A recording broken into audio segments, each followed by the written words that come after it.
je reviens un peu donc, sur mon parcours.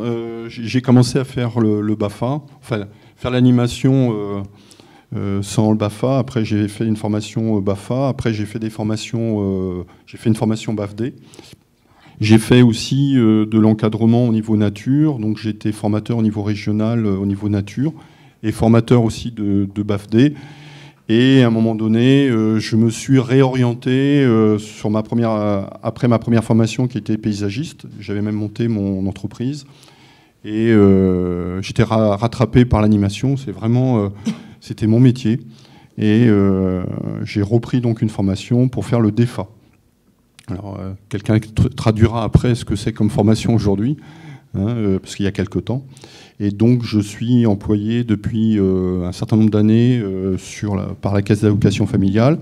On a sur le département à peu près 12 centres sociaux, donc qui dépendent en grosse partie de la Caisse d'allocation familiale, mais on a aussi des centres sociaux qui sont villes, voire aussi associatifs pour les gens du voyage. Alors, il y a d'autres centres sociaux dans d'autres départements, etc. Mais vous voyez à peu près la quantité de centres sociaux. Généralement, c'est des petites structures de 3 personnes. Vous voyez, donc ça fait sur le département une quarantaine, un peu plus d'une quarantaine de personnes qui travaillent dans les centres sociaux, donc CAF ou affiliés avec une convention de la CNAF. Alors, au niveau de mon parcours, moi j'ai d'abord été, avant d'être animateur, j'ai travaillé pendant 5 ans en tant que programmeur sur commande numérique. Donc à partir de la 5e année, je me suis aperçu, même bien avant, que c'était pas vraiment mon métier. Donc j'ai fait un bilan de compétences et donc, de là est sorti comme quoi c'était plus dans l'animation qu'il fallait que je trouve du travail. Et à partir de là, j'ai passé mon BAFA, j'ai passé mon surveillant de baignade, après aussi pour les gestes de premier secours. Et en faisant au départ, travailler un petit peu dans les écoles, dans les centres de loisirs, j'ai réussi à trouver un poste en tant qu'animateur à la Maison des Jeunes, que je suis depuis 2003 maintenant.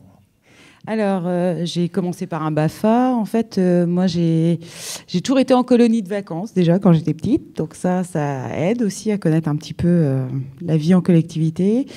Un souhait premier de passer le BAFA, ce que j'ai fait, BAFD. Et après, j'ai été commerciale. C'était pas trop mon truc.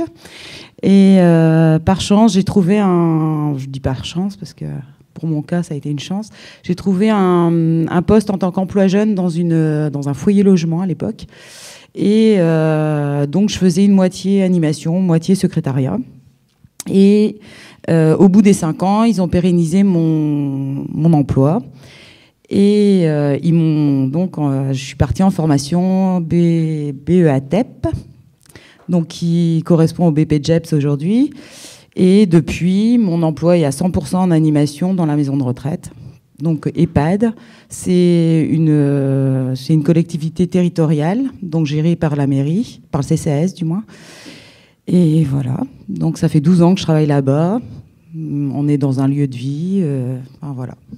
Alors me concernant, je suis entré dans l'animation par la petite porte aussi, par le BAFA, puisque donc le brevet d'aptitude à la fonction d'animateur. D'abord sur des séjours collectifs de vacances avec hébergement l'été, donc à l'âge de 17-18 ans. J'étais étudiant à l'époque. Je me destinais à une carrière d'enseignant en anglais, voilà. Mais bon, j'ai arrêté donc. Et j'ai fait plusieurs colonies de vacances, des centres de loisirs, de l'animation en centre de loisirs. Et ensuite, je ne suis pas passé directement par le marché de l'emploi, mais j'ai fait une objection de conscience, donc 2 ans.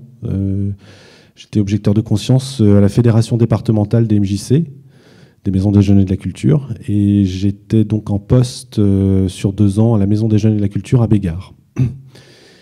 Suite donc à cette expérience en fait de 24 mois, j'ai entamé un parcours de formation qualifiante puisque j'ai passé mon BEATEP également avec une option loisirs quotidiens des jeunes, donc une formation qualifiante. Donc le BEATEP c'est le brevet c'était, enfin ça existe toujours pour les personnes qui en sont titulaires, mais c'est un diplôme qu'on ne peut plus passer aujourd'hui. C'est le brevet d'état d'animateur technicien de l'éducation populaire. Éducation populaire qui est un petit peu au cœur du métier d'animateur, enfin qui est toujours au cœur du métier de l'animateur. Et donc j'ai exercé cette fonction donc d'animateur à temps plein à la MJC de Bégard depuis l'année 94, ou l'année où j'ai décroché le poste, voilà, où le poste a été créé en fait, poste d'animateur jeune. Donc c'était un travail à temps plein, voilà. Et en 2006, j'ai pris la direction de la MJC. Et là, j'ai fait une autre formation qui est une formation universitaire en fait pour la gestion de la structure. Voilà pour mon parcours. Je peux parler un petit peu de mon parcours aussi, puisque du coup, j'ai commencé comme eux avec un BAFA à l'âge de 17 ans. Donc, j'ai suivi pendant tous les mois d'été, pendant 4 ans, des centres de loisirs. Puis après, j'ai pris la gestion d'un centre de loisirs pendant 2 mois. Et ensuite, donc, je me suis destinée vers un DUT carrière sociale, option animation socio-culturelle, qui existe toujours, qui est à Rennes sur Beaulieu. Et ensuite, avec ce diplôme-là, j'ai exercé pendant 3 ans donc en EHPAD, établissement hébergeant des personnes âgées dépendantes. Et j'ai travaillé aussi avec des enfants et dans un centre de rééducation. Voilà. Et suite à ce diplôme, donc moi après j'ai continué vers une licence sciences de l'éducation, donc qui était un petit peu différent. Et n'ayant pas de travail en fait et intervenant au sein de la formation en tant qu'expert professionnel, du coup, comme ils cherchaient quelqu'un, ils m'ont proposé de prendre ce poste de formatrice. Donc voilà, aujourd'hui, donc je suis formatrice sur ce diplôme-là. Et ce qui m'aide, c'est que du coup, la notion du terrain, je l'ai. Donc ça aide aussi à former les personnes.